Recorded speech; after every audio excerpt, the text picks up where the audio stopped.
여러분을 사랑하고 축복합니다. 여러분 행복하시기 바랍니다. 옆에 사람 인사할까요? 앞에 사람 인사합시다. 행복하세요. 한 번 더 합시다. 또 행복하세요. 또 행복하시고 또 행복하시고 계속 행복하시기 바랍니다. 저는 오늘 말씀의 제목을 이 행복 두 번째 시간 행복발전소 예수라고 말씀의 제목을 정해봅니다. 한번 따라해볼까요? 행복발전소 예수님입니다. 네, 감사합니다. 토조 목사님은요, 이렇게 말했어요. 아주 귀한 목사님. 하나님의 백성은요, 온 세상에서 가장 행복한 사람들이 되어야 한다는 거예요. 그래서 사람들이 이렇게 물어봐야 되는데, 야, 넌 왜 그렇게 행복하냐? 왜 그렇게 행복하니? 이걸 사람들이 물어봐야 된대요. 왜? 우리들이 너무 행복해가지고. 혹시 여러분 중에, 야, 넌 뭐 그렇게 좋아서, 그렇게 웃냐? 즐겁냐? 이렇게 물어보는 사람이 있다면 여러분 진짜 그리스도인이에요. 할렐루야. 여러분 진짜예요. 예. 링컨 대통령은 또 이렇게 말하더라고요. 여러분, 당신들은 얼마나 행복하다고 여깁니까? 그것이 여러분의 행복입니다. 이렇게 말해요. 여러분이 행복하다고 여기면 여러분 행복한 사람이고요. 불행하다고 여기면 여러분 불행한 인생을 살아가는 사람이에요. 여러분 행복하기 바랍니다. 할렐루야.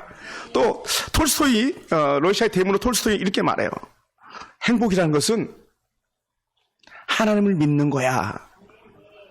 아마 헤밍웨이는 하나님을 믿지 않았던 것 같아요. 그의 인생 말로는 자결로 끝났잖아요. 자살. 총으로 그냥 자신을 쏴서 자신의 생명을 끝냈는데 톨스토이는 참 귀해요. 하나님을 믿는 게 행복이야. 그러니까 여러분이 행복한 사람이에요. 한번 옆에 사람 인사합시다. 당신이 진짜 행복한 사람이네요. 할렐루야. 양지호 성도님 행복한 사람이에요. 홍아 집사님 행복한 사람이에요. 예수 믿잖아요. 우리가 예수 믿으니까 우리 행복한 사람이에요.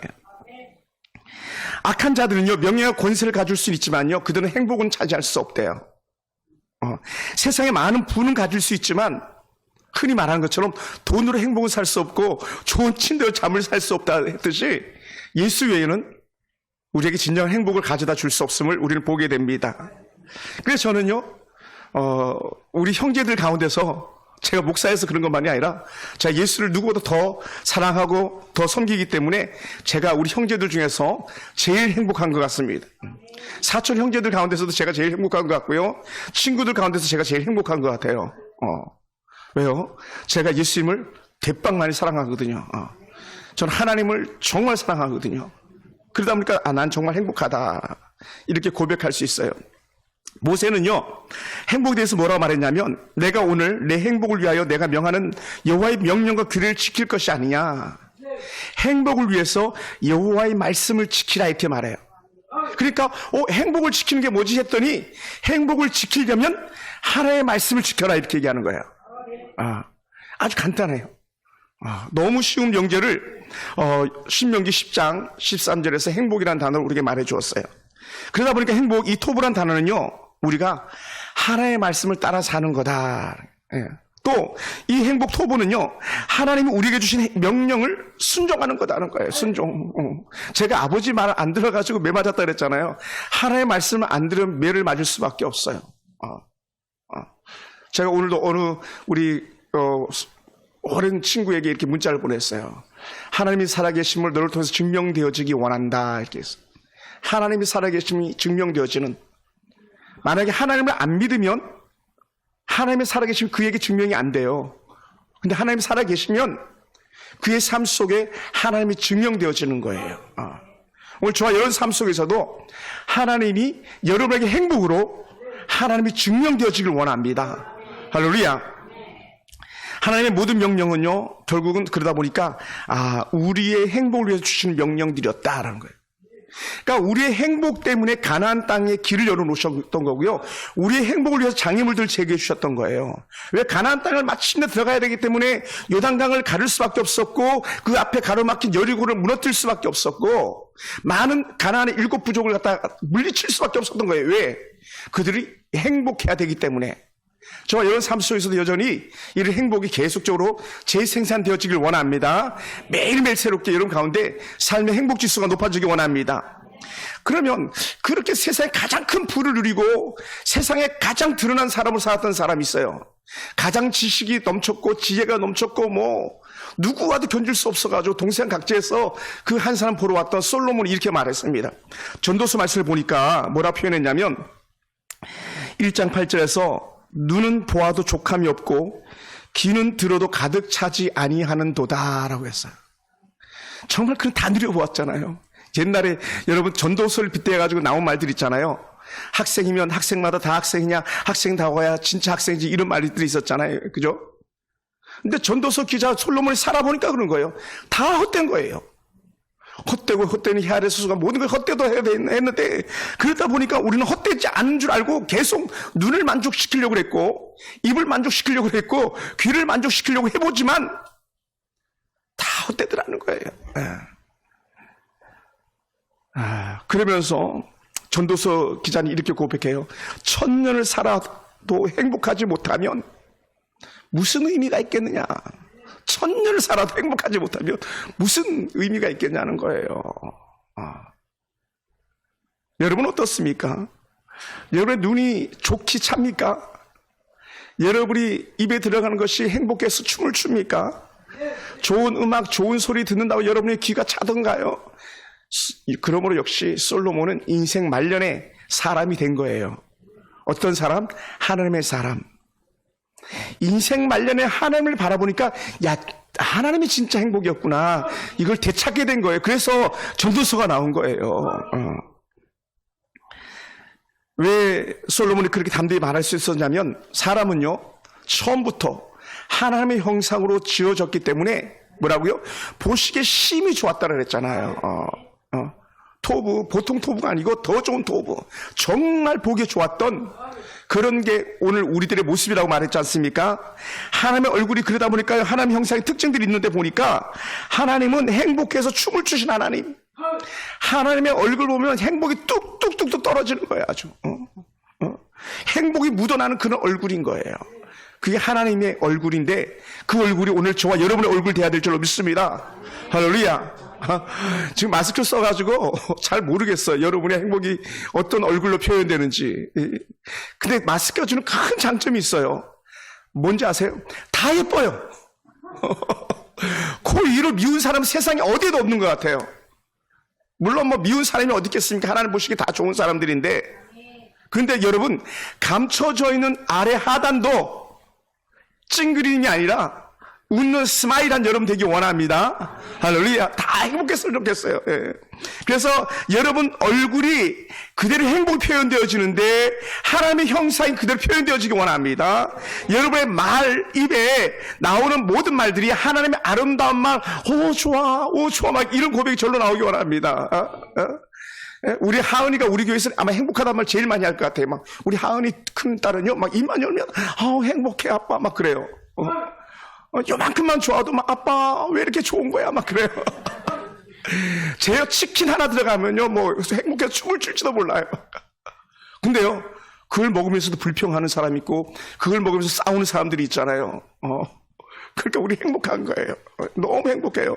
그래서 행동이 결국 행복을 표현하는 거예요. 그러니까 너무 행복하니까, 너무 좋으니까 슬며시 아빠 손을 잡아주는 거예요. 아빠 너무 좋아, 막. 그러니까 나는요, 애가 손을 잡는데 내 마음은 그냥 울컹울컹 막 감동이 막 도가니 불타오르기 시작하는 거예요. 그걸 감동의 도가니라 그래요. 여러분 옆에 있는 사람 그 부부끼리는 손을 한번 이렇게 잡아 보세요. 한번 부부끼리. 부부가 잘 없네. 자, 시작. 자, 김장사님 가까이, 좀 더 가까이 가가지고 여보 순종이 제사보다 낫고 듣는 것이 씨앗 기름보다 너무 좋아요. 이런 고백이 나와야 돼요. 할렐루야. 우리 희은아, 아빠 손잡아. 아빠가 막 기절할지도 몰라. 너 통장에 팍팍팍 찍힐지도 몰라. 너무 기뻐가지고 막. 이게 행복이더라고요. 왜 행복은 표현되어지는데 그게 말에서, 얼굴에서, 행동에서 표현되어지는 거예요. 너무 좋아가지고. 네. 여러분, 그러므로 여러분 지금은 얼마나 자주 웃고 있고요. 여러분의 웃음 때문에 주변이 얼마나 행복해합니까? 여러분이 자주 주변 사람들에게 얼마나 호탕하게 웃어주고 있고 웃는 모습으로 주변을 더 밝고 환하게 하고 있습니까? 한번 가만히 돌아보시기 바랍니다. 하나님은 호탕한 웃음으로 우리도 함께 웃기를 그렇게 기대하고 계실 거예요. 가끔 길 가다 보면 예수님 웃는 상 있잖아요. 그죠? 예수님이 막 입을 크게 벌리고 막 웃는 그런 상이 있어요. 얼마나 좋아 보이는지 몰라요. 공릉동에 가면 예수사랑 교회가 그걸 막 엄청나게 크게 해가지고 교회 앞에다가 막 그 붙여놨거든요. 예수님이 행복해서 춤추는 그런 모습들. 왜 예수님이 행복해서 춤을 출까요? 여러분이 행복하면 예수님도 같이 행복하기 때문에 그렇습니다. 할렐루야. 하나님 보시기에 좋은 얼굴, 은혜를 누리는 예배자 얼굴, 그것이 오늘 저와 여러분 얼굴 되기 원합니다. 구약에서도 그런 인물들이 있더라고요. 아벨의 얼굴이 그랬던 것 같아요. 예배하는 그 큰 기쁨이 아벨에게 넘쳐나는 거예요. 그러니까 하나님께서 아벨만 보면 아벨 너무 좋은 거예요. 근데요, 사람의 얼굴이 안색으로 표현된다 그러잖아요. 아벨이 하나님 앞에서 너무 기쁘고 즐겁게 예배하니까요, 곁에 있던 가인이 그걸 보고 시기와 질투와 분노가 나타나는데 그걸 하나님이 알아보는 거예요. 뭐라고 말씀하냐면, 야, 너 왜 얼굴빛이 그러냐? 성경대로 하면 너의 안색이 변하면 어찌 됨인고 이렇게 말해요. 그러니까 우리는 얼굴만 보면 아는데 온전한 예배자 얼굴은 아벨의 얼굴이 되지만 하나님과 멀어진 얼굴은요, 가인과 같은 얼굴이 되는 거예요. 죽음의 얼굴, 죽음의 사자 같은 얼굴, 공포에 질린 살기가 돋는 그런 얼굴인데 그게 안색이 변한 가인의 얼굴이었고요. 결국은 그 얼굴 때문에, 그 얼굴빛으로 인해서 그 마음이 표현되어졌는데 돌을 들어서 동생을 들판에서 죽일 수밖에 없는 그런 열악한 처절한 삶의 정말 실패자로 그렇게 가인이 드러나게 된 것 아니겠습니까? 여러분, 그럼 우리는요, 평소에 나는 어떤 얼굴을 하고 살아가고 있었을까? 가끔 한번 돌아보세요. 증명이 잘 안 되면 그냥 스마트폰에 있는 사진들 이렇게 보세요. 사진들. 셀카 찍으며 셀카 한번 보세요. 셀카 다 행복해요. 그죠? 셀카 찍는데 막 이상 쓰고 찍는 사람들 없잖아요. 막. 그런데 단체 사진 보세요. 내 얼굴이 어떤가? 그래서 그 얼굴이 표현되어지는 거거든요. 예수님이 우리에게 오신 분명한 목적을 말씀하고 계세요. 그것을 아주 명확하게 요한복음 10장 10절에서 말씀하고 있거든요. 단순히 우리가 더 잘 먹고 더 잘 살게 하려고 예수님께서 오신 게 아니라는 거예요. 그것은요, 우리가 세상에 일반 내추럴 자연인들도요, 더 잘 먹고 더 잘 살 수 있어요. 그건 일반적 은총이거든요. 모두에게 주는 은총에 부지런하고 열심히 있으면 누구든지 부자가 될 수 있고 건강하게 잘 살 수 있어요. 근데 그게 아니고요, 예수님께 오신 목적은 약간 달라요. 반면에 예수님이 하는 다른 반대급부가 있는데 그것이 도적이라고 말해요. 흔히 도적이 오는 것은 분명 목적이 있다. 도둑질하고 훔치고 죽이고 멸망시키고 파괴하는 거라 그랬어. 파괴. 그래서 도둑이 남의 집에 올 때부터 정상적인 발걸음이 아닌 거예요. 왜냐하면 울타리를 넘어서 들어오고 담장을 넘어서 들어오니까요. 도둑은요, 정상적인 통로를 들어오지 않죠. 들어올 때 뭐라고요? 10장 1절에 말했어요. 요한복음 10장 1절 보면 넘어오느니라, 이렇게 넘어서 온다고, 점핑해서 온다고. 나단이가 저를 안다고 인사를 하네요. 감사합니다, 우리나라 나단이. 근데 도적은요, 정상으로 오는 게 아니라 담을 넘어 들어온다, 울타리를 넘어 들어온다 말해. 주인은 문으로 들어오지만 담을 넘는 것은 비정상적인 거다. 도둑은 그리고 와서 뭐라고요? 훔치고 죽이고 멸망시키고, 결국 훔치고 죽이고 멸망시킨 게 뭐냐? 이걸 정의를 한 단어로 표현했더니 이렇게 나오더라고요. 바로 행복을 파괴하는 거예요. 행복을 파괴.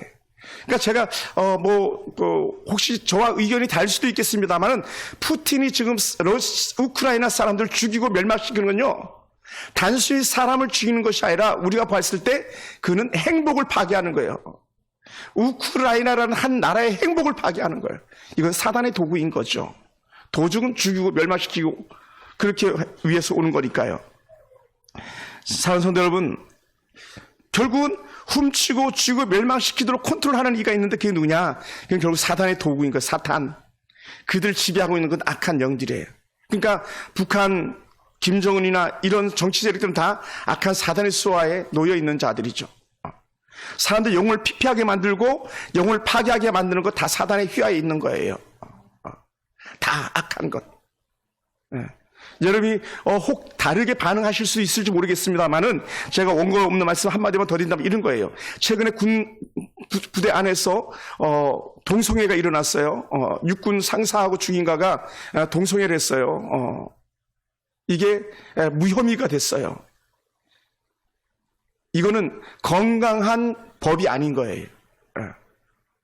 자연스럽게 동성애도 합법화가 된. 동성애를 합법화하는 것은요, 세상 모든 만물 가운데서 인간밖에 없다는 거예요. 모든 짐승은요, 암수가 쌍을 이뤄서 짝을 이루지 같은 다른 성질이 그렇게 하지 않는다는 거예요. 그러니까 어떻게 돼요? 죽이고 멸망시키고 파괴하는 거예요. 그러니까 고 박원순 시장 같은 경우는 동성애 축제 도시를 만들겠다고 소를 그랬는데 결국 그가 뭐에 무너졌어요? 그 성에 무너져서 자살로 끝났잖아요. 이게 죽이고 멸망시키는 거예요. 여러분 잘 분별하기 원합니다. 사단은 그래요. 여러분 왜 남의 것을 훔치고 죽이고 멸망시키는 거라 그랬어요? 그것은요 갈증이라는 것 때문에 모자람, 시기, 질투 이건 다 모자라면서 오는 거거든요. 갈증. 그러니까 남편을 5번이나 바꿔쳐도 여전히 집에 있는 남편도 내 남편이 아닙니다 고백했던 수가성의 여인 같은 경우 갈증이거든요.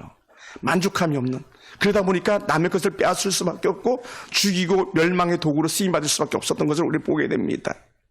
그래서 여러분 돌이면 전부라 생각하도록 만드는 것은 사단의 악한 전략이에요. 사실 바알신이 돌이면 전부야, 아스라신은 성이면 전부야, 이걸 강조하는 거거든요. 그러니까 이 두 개가 온 세상을 자연스럽게 지배하게 되는 거예요. 그런데 예수님이 그건 아니야 이렇게 말하는 거예요. 예수님은 그게 아니야. 천하를 얻고도 내 영혼을 잃어버리면 무슨 의미가 있겠냐 그랬잖아요. 내가 오늘 밤에 너의 영혼을 데려가면 그 창고를 더 많이 세워서 쌓아놓은 은근 보화가 무슨 의미가 있겠냐 그랬잖아요. 이 사단은 물건이 전부인 것처럼 성의 만족이 전부인 것처럼 그래서 더 하다 보니까 마약을 취하고 더 숱한 걸 취하잖아요. 그래서 우리나라도 마약 청정국이 아니라 그러잖아요. 이제는 길 가다 잡힌 애들 잡아보면 마약에 의해서 사고 치는 거라고 이제 뭐 백일하에 다 드러나 버리고 말았잖아요.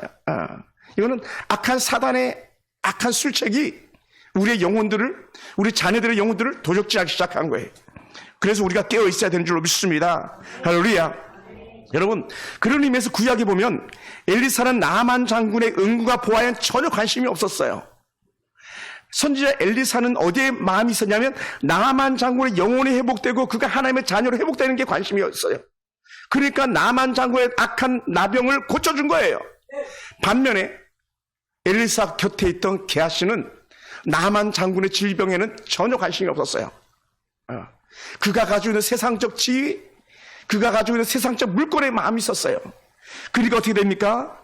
그 나만 장군이 돌아갈 때에 은 1달란트 옷 2벌을 갖다가 엘리사가 달라고 그랬어요. 가서 거짓말하면서 그가 물건을 받아내거든요. 그래서 나만 장군이 은 2달란트와 옷 2벌을 줍니다. 근데 이걸 엘리사는 다 통치하면서 보고 있었던 거예요. 그리고 그 결과가 어떻게 됐습니까? 탐심에 젖었던 그 게하시는요, 나만 장군이 들었던 그 나병에 들게 되는데 나만 장군보다 훨씬 더 진한 나병이 든 거예요. 그렇다 이렇게 말해요. 성경은 어떻게 우리에게 정략을 고발하냐면 열왕기하 5장 27절 보면요, 그의 몸이요 흰 눈과 같아졌대요. 눈. 나병 환자를 저는 소록도에서 본 적이 있습니다. 그들이 막 이 부스러기가 일어나서 얼굴이 막 휘고 피부가 막 휘고 그러거든요. 근데 그냥 온몸이 휘어졌다는 거예요. 그 악한 그런 질병에 든 거죠. 뭐가요? 그의 악한 탐심이 자기 인생을 망치게 된 거예요. 신약에는요 어떤 사람이 있을까요? 그 악한 탐심 때문에 그래도 그 게하시는 나병이라도 걸렸지 이 사람들은요 즉시 그 자리에서 죽어나간 사람들 있잖아요. 우리가 잘 아는 아나니아 삽비라 부부, 그죠? 이 아나니아 삽비라 부부는요 걷잡을 수 없는 부흥의 불길이 번질 즈음에 바나바라는 아주 귀한 사람, 고니자는 이름을 가진 아주 귀한 사람이 자기 밭을 팔다가 사도들 발 앞에다 두었어요. 그러니까 사람들 얼마나 기뻤겠어요. 그런데 그걸 곁에서 지켜보고 있던 이 아나니아 부부가 여보 우리도 우리 전 재산 갖다 팔아서 우리도 사도에게 드리자 이렇게 했는데 시작은 좋았지만 그 중심이 나중에 변질되기 시작해서 뭘로 맞춰집니까? 탐심으로 맞춰지는 거예요. 탐심. 그래서 아나니아가 자기 밭에 전부를 팔아다가 갖고 왔다 그러면서도 그 절반을 가지고 왔거든요. 여러분 전 재산의 절반을 가져왔으니 얼마나 대단합니까? 그런데요 베드로 사도는 알아본 거예요. 뭘 알아봤냐? 그게 입에서 나오는 말이 거짓인 걸 알아본 거예요. 너 왜 거짓말하니? 그러면서 하셨던 말씀이 뭐냐면 사도행전 5장 3절과 9절에 보면은 아나니아야 어찌하여 사단이 내 마음에 가득하여 내가 성령을 속이고 땅값 얼마를 감췄느냐라고 말해요. 뭐라고요? 성령을 속인 거예요. 그들은 베드로를 속일 줄 알았는데 베드로를 속인 게 아니라 성령을 속이려고 했는데 성령 하나님은 모든 걸 다 아시는 거거든요. 우리의 페북의 모든 생각과 모든 뜻을 다 아신다 했던 성령님이 베드로에게 그걸 알게 하셨고 결국은 아나니아는 죽어나갈 수밖에 없었죠. 그리고 후에 다시 부인 삽비라가 들어왔을 때 하는 말이 뭡니까? 이 사도행전 9절에 보면 이렇게 표현합니다. 5장 9절에서 너희가 어찌 함께 꾀하여 부부가 함께 꾀하여 주의 영을 시험하려느냐? 성령을 시험하려느냐? 보라 내 남편은 장사하고 오는 사람들의 발이 문 앞에 이르렀으니 또 너를 메어내 가리라 하니 즉시 삽비라마저도 죽어나가는 거예요. 뭐라고요? 사도를 속인 줄 알았더니 오늘날 말한 목사님을 속인 줄 알았더니 그 목사님을 속인 게 아니라 하나님을 속였다는 거예요. 이게 뭡니까? 결국은 인위적으로 행복을 찾으려고 가짜로 했는데 여러분 그렇게 되지 않은 거예요. 거짓은요 우리 행복을 가져다 줄 수 없습니다. 거짓은 우리에게 행복을 가져다 줄 수 없어요. 사단은요 지극히 최선을 다해서 사람들의 마음에 계속 탐심 욕심을 집어넣어가지고 사람들의 마음을 갖다가 해이하게 만들고 하나님과 멀어지게 만드는 거예요. 그러다 보니까 어떻게 돼요? 그들이 가지고 있는 탐심이 하나님을 버리게 만들고 하나님을 속이게 만들죠. 결국은 어떻게 돼요? 망하게 되고야 마는 거예요. 그래서 아나니아 부부의 욕심에 의해서 후에 야고보는 이렇게 표현합니다. 욕심이 잉태한 즉 죄를 낳고 죄가 장사한 즉 사망을 낳느니라 이렇게 말했어요. 욕심이 들어가니까 입력이 욕심인데 출력은 죽음이라는 거예요. 죽음. 그러니까요, 여러분 우리가 갖고 있는 악한 죄의 탐심들이 얼마나 무서운 것들인지를 우리는 사도행전을 조금만 열어보아도 우리는 아주 쉽게 살펴볼 수 있습니다. 여러분 반면에 바나바는요 자신의 밭을 팔아 성도들의 필요를 채우는 것이 행복이었습니다. 자기가 많이 가진 것이 행복이 아니고 사람들의 필요를 채우는 것이 행복이었어요. 어느 누군지 모르겠습니다만은 지난주에 한 좋은 미담이 있었잖아요. 어느 젊은 중년 부부가 자기가 아주 큰 재산을 갖다가 기부를 해버렸어요. 그러나서는 기부를 하고 나니까 이제 좀 편하게 잠 좀 자겠다고. 아니 기부를 해서 왕창 재산을 갖다가 헌납하고 자기가 편안하대요. 왜 그런가 했더니 사실은 나는 그렇게 많은 돈이 필요 없습니다. 이렇게 고백하는 거예요. 어느 날 우연히 유키즈에 나오는 어린아이 하나가 야 너 돈 100만 원 좀 뭐 할래? 그랬더니 돈 100만 원 필요 없어요. 야 그러면 얼마 줄까? 그랬더니 그냥 5만 원만 주세요 그러더라고. 5만 원만. 애들한테는요 100만 원이 만족함이 아니라 5만 원이 만족함이었던 거죠. 그 큰 부자는요 자신이 가진 그 큰 부요함이 만족이 아니라 오히려 남을 섬기는 것이 더 큰 만족이었던 것을 우리는 보게 됩니다. 여러분 참된 만족이 어디 있습니까? 여러분 여전히 목말라 한다면 얼른 그 목마름, 세상적 목마름을 갖다가 예수로 채우기 원합니다. 할렐루야. 할렐루야. 그때 뭐라고 말합니까? 너희들에 비해서 생수가 강같이 흘러넘칠 거라 그랬어요. 여러분 목마르지 않다는 거예요. 예수님 안에 들어오기만 하면. 그래서 저는 오늘 여러분이 진정한 목마름에서 해갈되어진 은혜가 있기 원합니다. 예수로 만족하는 은혜가 저와 여러분과 있기 원합니다. 할렐루야. 그래 바나바는요 그래서 권위자 사람들의 피를 채워주는 행복을 누린 사람. 바나바의 행복은요 사람들의 웃음소리를 듣는 것이 그의 행복이었어요. 할렐루야. 할렐루야. 오늘 아침에 제가 이제 차량을 운행하고 와가지고 집에 있는 어린 아이를 잠깐 만났어요. 겨우 4살짜리 아이인데 애가 들어가자마자 저한테 쏙 물건을 내밀더라고요. 뭘 내미냐면 이게 뭐 입에 빠는 사탕 있잖아요. 왜 이렇게 막대 사탕 있는 거 그걸 내밀더라고요. 지난번에는 막 냉장고로 달려가더니 음료를 갖다가 가져와가지고 목사님 이거 드시라고 또 내밀더라고요. 4살짜리 아이가.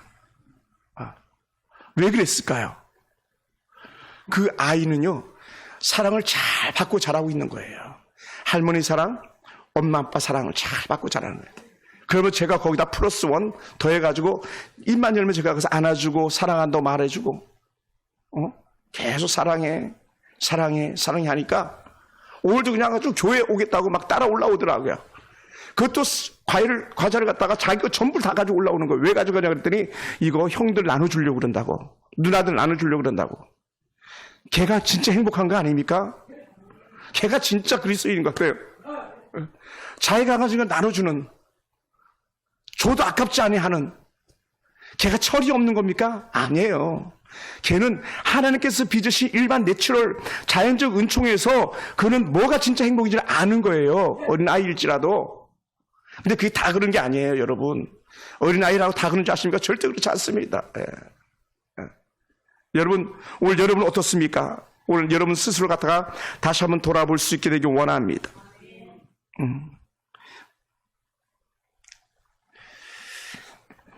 사랑하는 성도 여러분, 행복을 줄 것 같은 권력, 물심, 탐심, 세상에 그 어떤 것도 참는 기쁨을 줄 수 없음을 우리는 이미 경험했습니다. 오히려 이런 것은 우리를 허망하게 하고 헛되게 하며 사단의 도구로 쓰임받는 것을 우리는 이미 너무나도 많이 경험했습니다. 그러다 보니까 그것이 오히려 인생을 망치는 일이 되고 만 거예요. 반면에 우리는 하나님 은혜 가운데서 하나님을 기억하고 그의 삶의 전적인 모습을 통해서 우리는 더 큰 행복을 보는 줄 믿습니다. 그래서 솔로몬이 아까도 고백했던 것처럼 헛되며 헛되니 모든 것이 헛되도다. 하나님 아니면 다 헛되도 이렇게 나가는 거예요. 해 아래에서 수고하는 모든 수고가 사람에게 무엇이 유익한 거라는 거예요. 무엇이 유익한 거. 오직 헛되지 않은 것이 있으니 창조주를 기억하는 것이라고 그렇게 정의하고 있습니다. 그것이 솔로몬이 쓴 전도서 전체적 주제가 뭐냐면 하나님을 기억하는 거야. 이렇게 말해요. 너무 지난 주 중에 제가 온 거에 없는 얘기 잠깐 해보면 애통한 일이 있었어요. 어느 목사님이 사모를 위해서 기도해달라고 계속 부탁을 했었거든요. 목사님 우리 사모님 중환자실에 있습니다. 위에서 기도해 주세요. 기도해 주세요.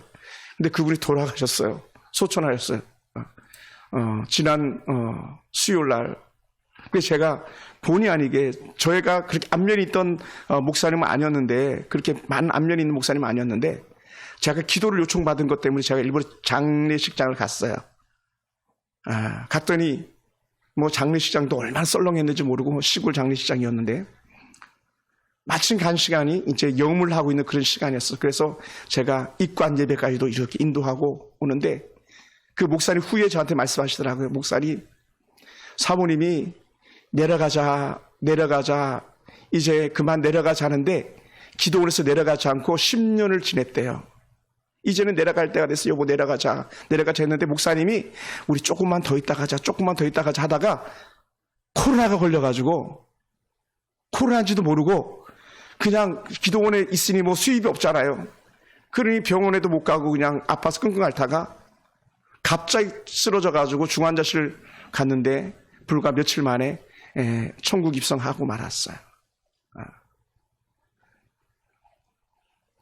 너무 안타까웠어요. 우리는 천년만년 같이 살 것 같고 천년만년 같이 비비면서 좋아질 줄 알았더니 곁을 훅 떠나고 마는 거예요.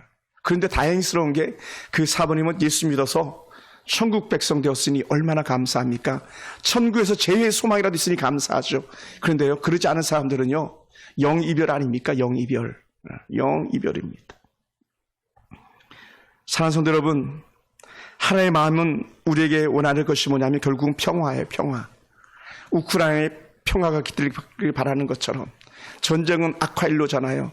이제는 우크라이나도 러시아에다가 직접적으로 포격을 가하기 시작했잖아요.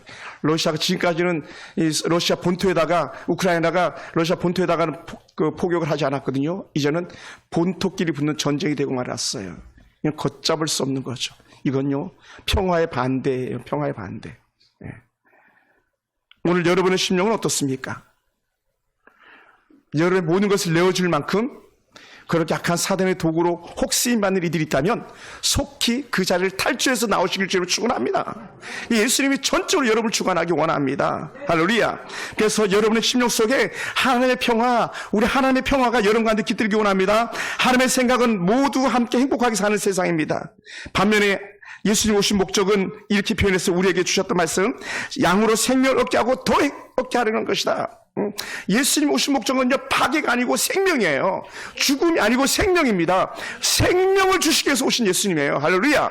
그러니까 예수님 오신 목적과 악한 사단의 목적 전혀 다른 거예요. 완전히 달라요. 사단은 죽이고 멸망시키고 이렇게 만드는 건데 예수님은 생명을 얻게 하고 더 풍성하게 얻게 할 것이라는 거예요. 할렐루야. 그러니까 우리는 이 생명의 편에 서 있는 사람인 줄 믿습니다. 행복의 편에 있는 사람들이에요. 불화, 다툼, 저주 이게 아니고 우리는 행복, 즐거움, 기쁨이 넘치는 그런 삶이 저와 여러분의 삶인 줄 믿으시기 바랍니다.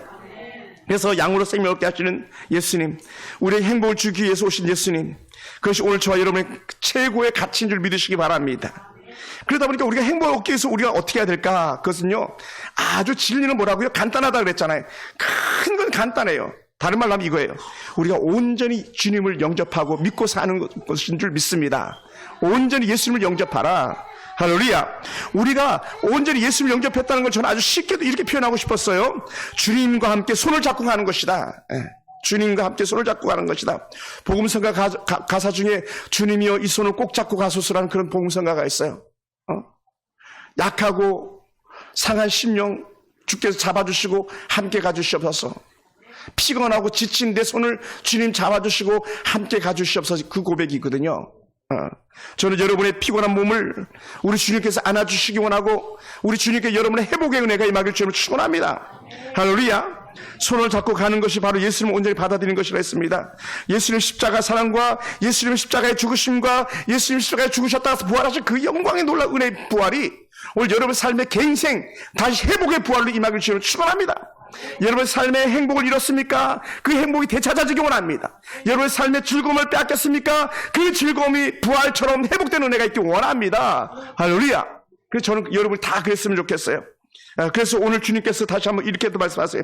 너희가 힘드냐? 수고하고 무거운 짐진 자들아 다 내게로 오라. 내가 너희를 쉬게 하리라.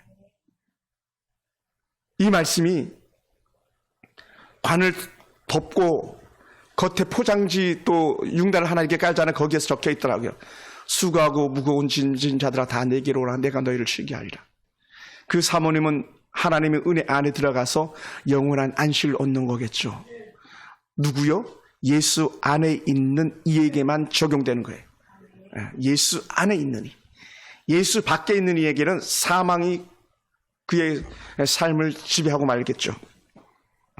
사랑하는 성도 여러분, 그러다 보니까 참된 쉼은 오직 예수 안에 있습니다. 참된 행복은 언제나 예수 안에 있습니다. 그래서 저는 쉼터, 우리의 휴식처, 영원한 안식처, 행복 발전소, 예수님으로 저는 이렇게 닉네임을 정해봅니다. 행복을 우리에게 주시는 예수님, 그 예수님 때문에 우리는 행복합니다. 여러분 삶에 충전이 필요합니까? 예수님 품 안에서 충전을 누리시기 바랍니다. 삶의 필요가 있습니까? 예수님 안에서 체험의 은혜를 맛보기 원합니다. 할렐루야. 때로는요 우리도 살다 보면 마음이 공허하고 힘에 겨울 때가 있습니다. 왜냐하면 사단이 우리를 가만히 두지 않으니까. 그때 우리는 어떻게 돼? 즉시 마음을 만져주시는 예수님의 손길을 우리가 잡기 원합니다. 그것이 말씀이더라고요. 그래서 저도 새벽에 일어나서 이렇게 말씀 보고 자기 전에도 이렇게 말씀 보고 하는데 그런 안 참된 신음은 말씀을 통해서 우리가 임하는 것을 저는 경험합니다. 여러분 혹시 지금도 여전히 누가 외롭고 쓸쓸하게 혼밥하고 있는 이가 있습니까? 그때 주님께서 이렇게 말씀하시더라고요. 야, 밥상 차렸니? 같이 먹자 그런 거예요. 그것을 저는 이렇게 해석했어요. 요한계시록 2장 20절에 보면 볼지어다 내가 문 밖에서 두드리노니 누구든지 내 음성을 듣고 문을 열면 내가 그에게로 들어가 그와 더불어 먹고 그는 나와 더불어 먹으리라. 내가 너와 함께 먹어줄게 그러는 거예요. 할렐루야. 제가 지난주도 말씀드렸죠. 아무나 하고 그 쉽게 밥 먹는 게 아니라 그랬잖아요. 밥도 기분 좋아야지 같이 먹지. 그렇지 않으면 밥 먹는 게 정말 치욕스러워요. 근데 예수님은 우리에게 내가 너랑 같이 밥 먹어줄게. 내가 너와 밥 먹어줄게. 오랜 버핏하고 밥 한번 먹으려면 20억을 줘야 되는데 우리 예수님은 공짜예요. 공짜. 내가 너랑 먹어줄게. 사랑하는 성도 여러분, 예수님과 함께한 식탁에서 행복이 생겨납니다. 가족들이 둘러앉아서 함께 식사하는 것이 행복인 것처럼 오늘 저와 여러분의 가정에서 진정 행복이 그렇게 묻어나기 원합니다. 예수님 뿜어내는 행복을 우리가 충전하면 우리는 행복한 것이죠. 할렐루야. 그러다 보니까 저는 지난주에 이 찬양을 참 많이 불렀습니다. 제가 한 1절, 혹시 상황이 되면 2절까지 한번 불러볼게요.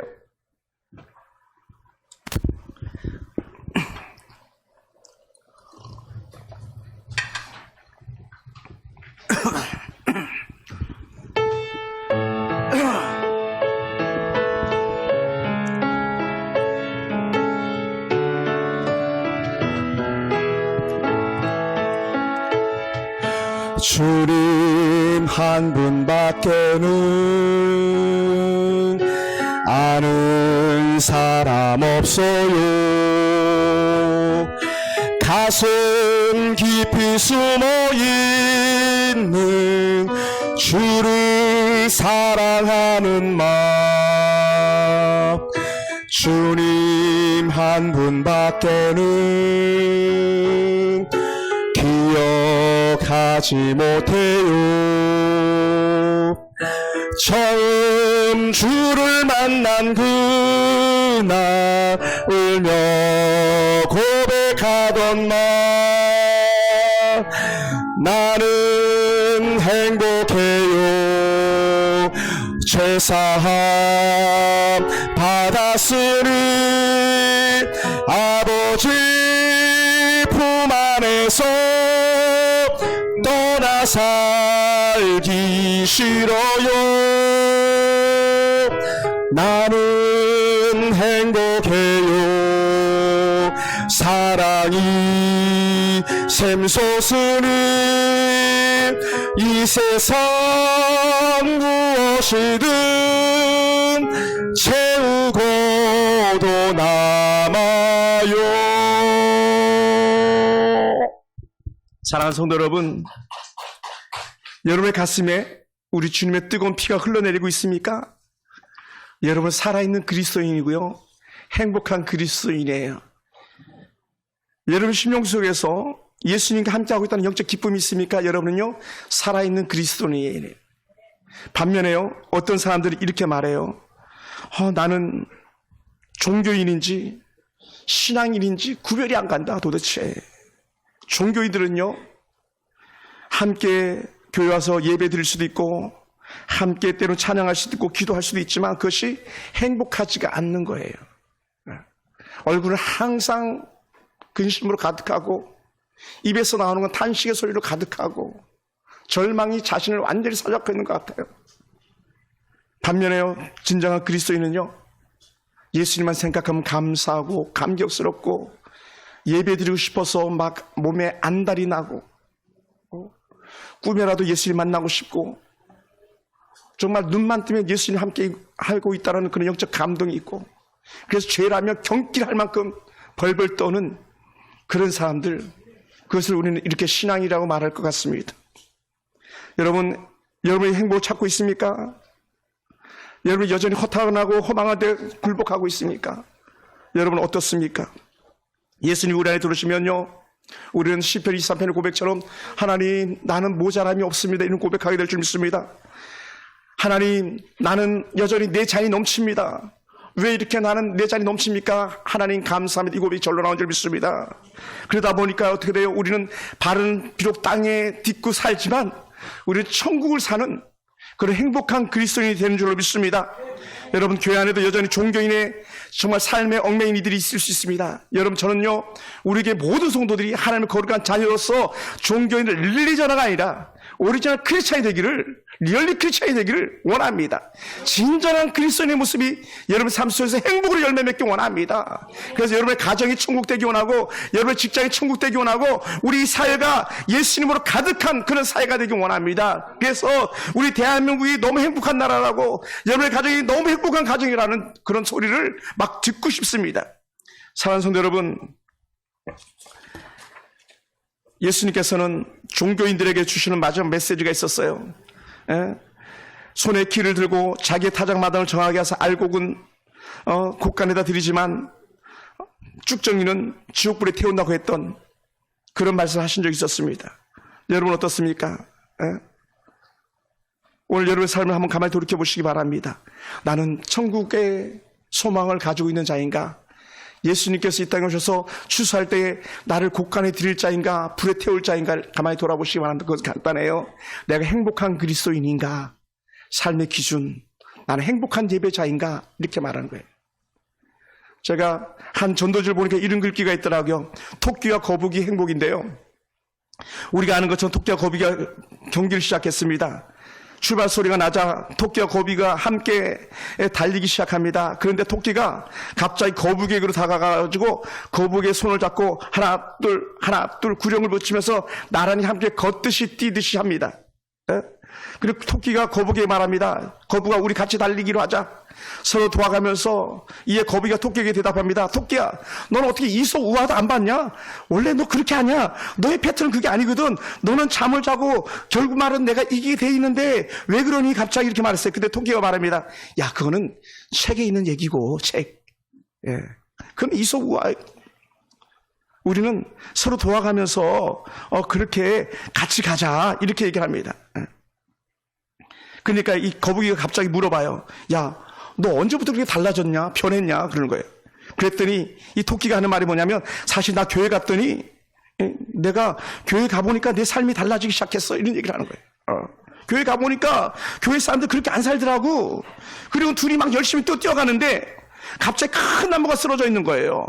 그러니까 토끼는 폴짝 뛰어넘을 수 있는데 거북이는 그 나무 등거를 뛰어넘을 수가 없는. 그랬더니 갑자기 토끼가 자신을 구부려가지고, 야, 거북아, 내 등을 밟고 올라가. 내 등을 밟고 올라가서 타 넘어가. 이렇게 하는 거예요. 얼마나 정말 귀한 글이었는지 몰라요. 그랬더니 거북이가 하는 말이 뭐냐면, 너 진짜 변해도 완전히 변했구나. 할렐루야. 완전히 변했구나. 내가 교회 다니니까 예수님이 나를 사랑하시기 때문에 나도 친구를 사랑하라고 그렇게 배웠어. 진짜 행복이 뭔지를 1등이 행복인 줄 알았더니 1등이 행복이 아니라 함께 가는 것이 행복인 줄 알았다는 거죠.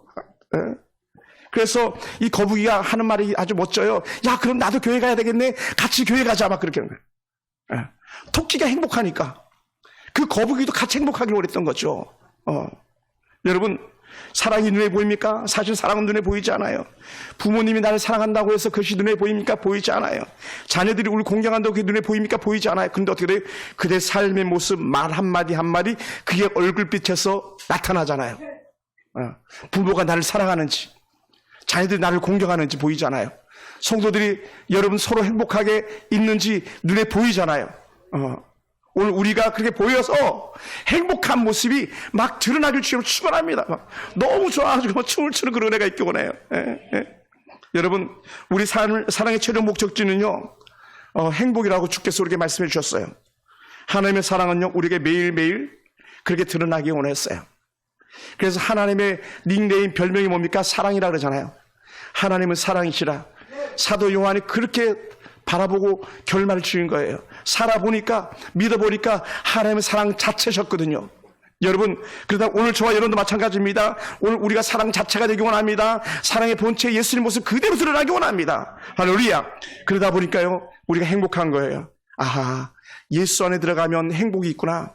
행복이 고갈되면 예수님을 더 찾고 또 더 찾고 더 찾고 하기 원합니다. 그래서 저는 행복발전소 예수님이라고 이렇게 닉네임을 나름대로 정해보았습니다. 여러분, 예수님이 양의 문으로 들어오셨고 예수님이 생명으로 우리를 살리셨습니다.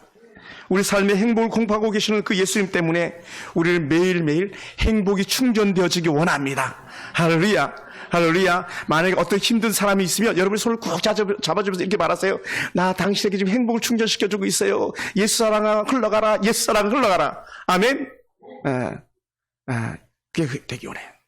요거는요, 저의 그 부부 기법이었어요. 부부. 저희 부부가 결혼하고 나서 초기에 그랬어요. 손을 잡았고 같이 가면서 한 번 꾹 누르면 사랑해. 두 번 누르면 사랑해, 사랑해. 세 번 누르면 사랑해, 사랑해, 사랑해. 이거였었어요. 여러분, 꼭 잡고 가는 거예요. 그건 뭐예요? 계속 사랑인 거죠. 행복은 그렇게 잘하는 거예요. 그 행복이 저와 여러분의 행복되기를 주님으로 축원합니다. 오늘도 우리의 행복을 위하여 여전히 행복을 공부하고 계시는 그 하나님의 은혜가 저와 여러분 가운데 넘치기를 주님으로 축원합니다. 기도하겠습니다.